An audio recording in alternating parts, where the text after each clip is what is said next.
With the AS Biology series in a single month, and we're on day 10 here, so this is yet another, again, a 50x times sped video. Sorry, I can't get my word on right today, but yeah, this video is about 4 minutes long, sped up 50x, so that is about 3.5 hours again. So yeah, the 2017 paper I did yesterday seemed to be quite good, but I think I've regressed a little bit.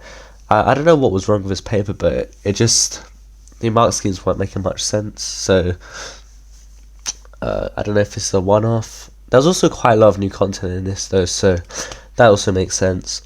For example, I'm just gonna wait until I get to the next few. So this is all fine.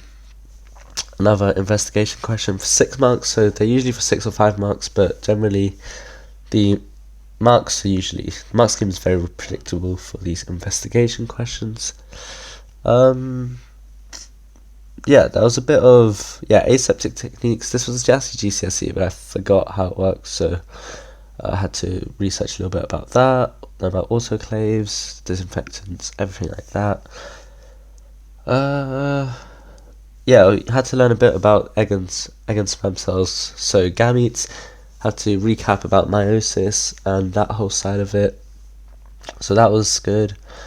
And yeah, I think the combination of this paper having a bit of new content as well as just the mark schemes not making much sense, that combination definitely did culminate. So I did quite bad. I got 50%, still better than the very first paper I did, but definitely a regression. So I'm hoping for the next one I can get about 65, hopefully up to 70%.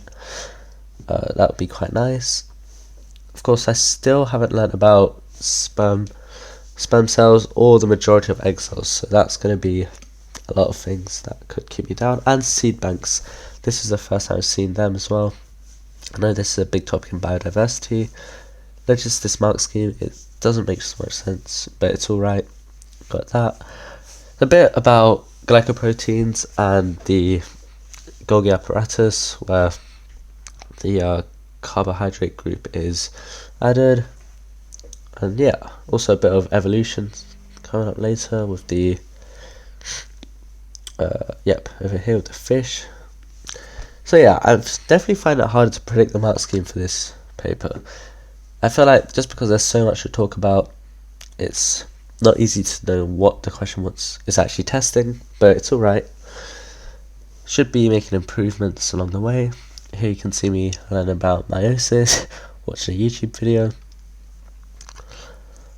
And yeah, so overall I'd say I learned a lot from this one. Here up to 66%, and I actually did this entire paper in one go, so I'm not sure if it's more efficient to do it in one go or to do it like overall, like over a few days, but I guess I'll investigate a little more. As you can see, the progress bar is going up very slowly now, and towards the end I started to use the flashcard method, so not actually typing it out but rather just using flashcards, using the questions as flashcards. That saves a lot of time, but it's not as effective. Plasmid master as well, and a lot about sieve tube elements in this paper. So yeah, seeing as this was the first paper on this, like in this series, the 2016 one, it makes sense why there's a lot of new stuff. I guess the specimen isn't really that good of a comparison since it's never been a real paper. But yeah, just finishing up to the 90s, and this last bit took decently long time. But yeah, thanks for watching, and see you guys in day 11. Bye.